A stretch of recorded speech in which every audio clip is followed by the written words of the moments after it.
we are talking about Junya Watanabe today. Watanabe. Are we going to align on how we say this before we start this episode? Sure, Junya Watanabe. Watanabe, love it. You Great. don't say We'll go that. with that. How do you say? How do you say? How did I say? There was a long time where it was Junya Watanabe, I think is how I was saying it for a while. Watanabe. I mean, for all of our Japanese listeners, please feel free We're screwed. Yeah, feel free to leave me a voice note. Japanese people do not watch any of my content. I have people from across the globe. Like, you'll get a hit from just about anywhere. Not Japan. It's an island. You know what I mean? But people from England watch my videos. Not the same, because they were in the EU for a while, so they got some culture for a few years. You know what I mean? Oh, we're doing it. I'm in the EU. They were just like, "Oi, I'm cracking rocks and starting fires," and then they got into the EU and they're like, "Technology." Oh, I think they knew about technology, but I don't know. I don't know. I've been to where my dad grew up, and it's a lot of grass and stone. Oh my God, I forgot you're British. Yeah, so I'm really just talking about my family probably over there. Yeah, son, this is where I grew up. Or one type of technology they definitely don't have? What? Dentistry. Am I right? Yeah. Yes. That is so sick, dude. It is crazy because their whole life quality thing, they're as good or better than America, but you see so many British people with like I don't even have good teeth. But if I was in the UK, I would be like top tier teeth. But anybody if anybody is British, anybody in the audience who is into like health, beauty, like skin type stuff, I've legitimately been thinking about like some sort of simple teeth whitening thing. Hit me up. Let me know what actually works for that shit. Apparently there are. Let's not. I'll start with this. Junya Watanabe. What was your experience, kind of learning the designer, becoming familiar? What was your experience? And if possible, try to tell this story in a 5D manner, so everybody watching at home in 5D. Yeah. So let's start at level 1, and then we'll start adding dimensions. So this is like the single dot, and then we'll do a line, and then we'll give it volume, right? Square, and then so I got into fashion right at the time when CDG Play was popping off really, really heavily. Sick. So that was actually an entry point for me into fashion, like CGG Play, Supreme, brands like that were like the hottest at the time. Mm-hmm. So that was really my entryway. And I think I slowly started figuring out more about the Comme des Garçons family of brands. Extended universe. This is like the entry level. And people who are at the other levels think that this level's kind of whack. So what's going on up there?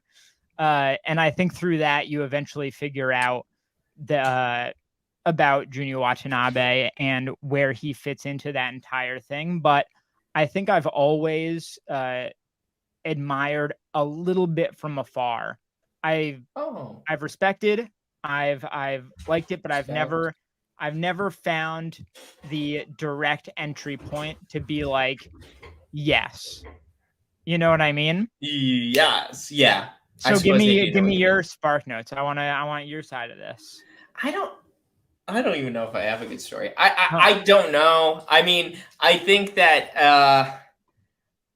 I probably didn't really become familiar with Junya Watanabe until I moved to New York, which is a while ago.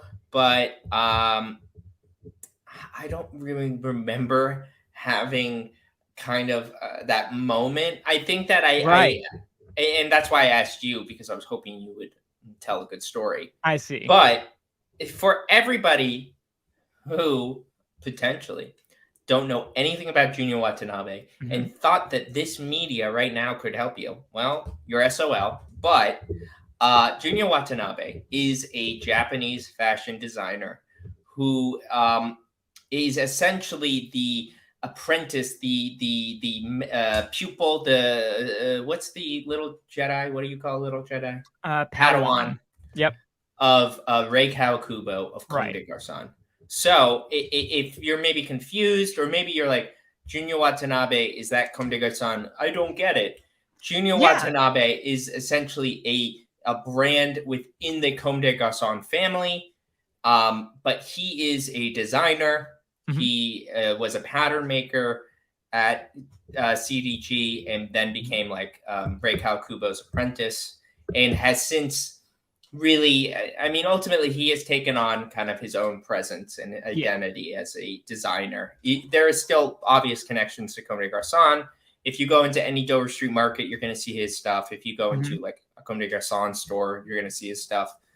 And come to think of it, I think the CDG family is maybe one of the best jobs in fashion when I think about it, because if you get in, it really feels like this. If you get in at any of the CDG brands, like you're just there. You're in the family. You have work for life. Whether you stay, working under a designer, or you rise up to run a brand, you're good. Even so, if you're on the outside, let's say you happen to start a brand and then get in at Dover Street Market, or get bought up by that conglomerate, again, you are in forever. Like Rosvet, Pakbet, whatever that Gosha Rubchinsky brand is. I was going to bring up Gosha, yeah. They are going to be making his stuff, I think, forever. I don't know who buys it, but it literally seems like he's just got work for life now because of the CDG family, Well, I definitely was going to, was going to be my challenge to what you were saying is Gosha, is he chill forever now? I have no idea. Honestly, I don't even know, because like the last time I looked into that, there were some questions about whether or not he actually did anything. But like, to give everybody listening just kind of like broadly, what is Junya? What can you expect from his fashion? I mean, it just kind of my personal opinion in looking at his designs. He takes a lot of inspiration from workwear. There's always kind of like a multi-material playing with, or like usually utilizing a lot of hard wearing fabrics and materials, and he kind of flips it. He freaks it. But he's definitely like, I guess in the smallest words possible, in the least amount of words, who is Junya Watanabe? Imagine Japanese workwear avant-garde. That is kind of the look. There was this really interesting word that I saw when I was doing some research for this. Oh God, I need to find it. Monozukuri apparently is something that people describe him as often. And I tried to find the translation, or like figure out what exactly it referred to. It seems like one of those specific Japanese things that doesn't have an exact one-to-one in English, but at its base level, it really feels like it translates to just like craftsman. Whereas you've got some people who are like artists, right? Or designers, like the masterminds of things. Whereas in Japan, they see him like he's a crafts guy. He's a work guy. He's a guy that's in there just making products and things, and manufacturing stuff. It's like he's like in the coal mines. It's like he's in a mine. He's a workaday man, getting his hands dirty, clocks out, goes home. Yeah, he is the workaday practicality of any Joe Blow. So that's what we think about Junya Watanabe. I think. But I'm really curious. We did this last episode with Dries Van Noten in a way, but I want to go deeper this time with our good friend ChatGPT. ChatGPT. So in this segment, and we do segments, so everybody stop complaining about the structure. This podcast is completely accessible. It's user friendly. I don't want to hear it. In this segment, what we do is we ask the AI to tell us something novel or nuanced about the designer. Yeah. And I asked, that's not the right question. Hold on. I asked it, what makes Junya Watanabe unique? So I'm it very gave curious, me actually. Yeah. what What it's do we going to got? say. Yeah. Junya Watanabe stands out in the fashion world due to several unique qualities and approaches that set him apart from other designers. Here are some factors that contribute to his uniqueness. Innovative collaborations. Watanabe has a penchant for collaborations with both established and unexpected brands. That just sounds like Supreme, but let's go. Right. He partners with a diverse range of companies from high fashion labels to workwear and outdoor brands. Okay. Sure. That's one. Boundary pushing design techniques. Watanabe consistently pushes the boundaries of design by experimenting with unconventional materials. Okay. Construction methods and fabric manipulations. Ooh.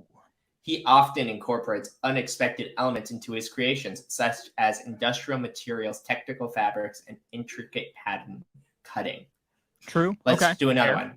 Yep. Deconstructive and reconstructive approach. Watanabe is renowned for his deconstructive, reconstructive design techniques. He disassembles existing hybrid pieces and blends different styles, silhouettes, and cultural references by transforming familiar clothing into something new. He challenges conventional ideas of the fashion. Ooh. And then we have, how many more of these do we have? 4, 5, 6. One more? Oh, what? Fusion of functionality and artistry, conceptual narratives, continuing Rei Kawakubo's legacy.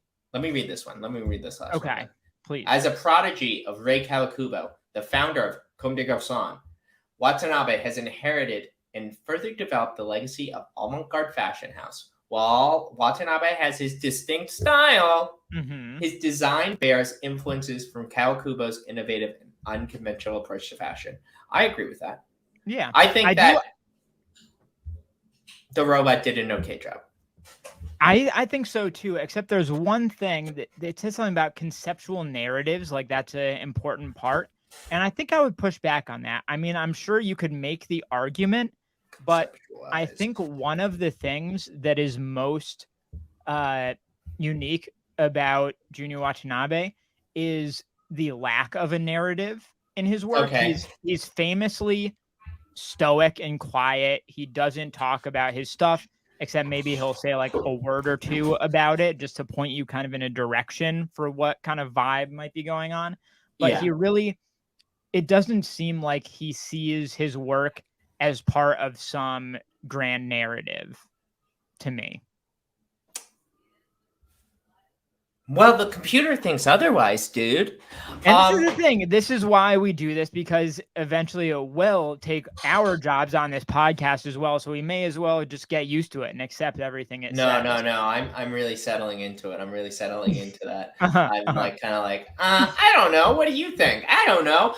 I mean, I guess to give kind of like the editorializing. Yeah. The way that I think about Junya Watanabe is it is a Japanese design kind of thing that is typically a little weird, sometimes very weird, but often it can almost go undetected, at least in the way that like we dress in the USA and like the kind of casual clothes, because I think of Watanabe's designs, like a lot of the contemporary ones, as being very casual in their focus. Well, what do we have something pulled up on this television.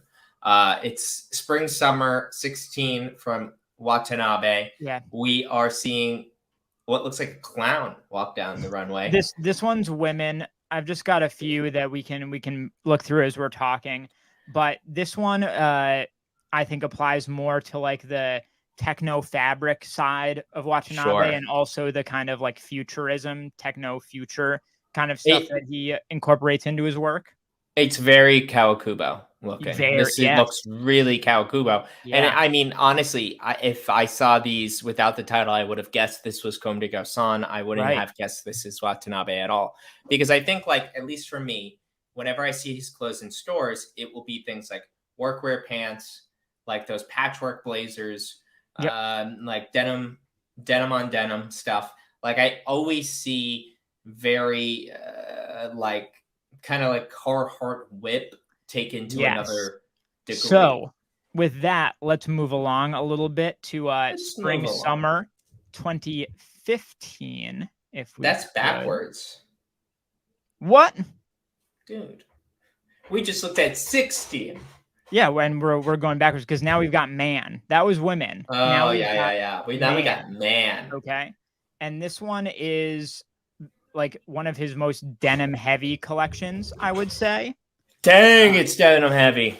it's We're watching a model walk down the runway in like high water jeans. It looks like a navy jacket. I don't even know if it is denim, but it's all like I said earlier. It's like patchwork. It all kind of like looks like yeah, it was like different pieces put together. And I mean, like in a vacuum, I think some of Watanabe's pieces look kind of uh sleepy or not yeah, wildly unusual, you right. know. But I have respect. I have respect. That's why we're doing this. We have respect. Oh, we have the respect. You also get there's elements of like you said, almost the sleepier Comme des Garçons lines as well. Like, Like in his shirts, like you can see Comme des Garçons shirt, just that kind of like cut and sew, like, oh, I'm gonna take a striped this type of stripe for the body, and then I'm gonna chop off the sleeves and put a different kind of stripe for the sleeves or something like that. You know what I mean? yeah. I mean, it's definitely different, and you certainly like. I don't want to give you the wrong idea. Anytime you Mhm. see his pieces, like if you see a piece, you touch it, feel it, you see it in person, you can definitely tell that it's something that was made with a lot of attention and love, Sure. and love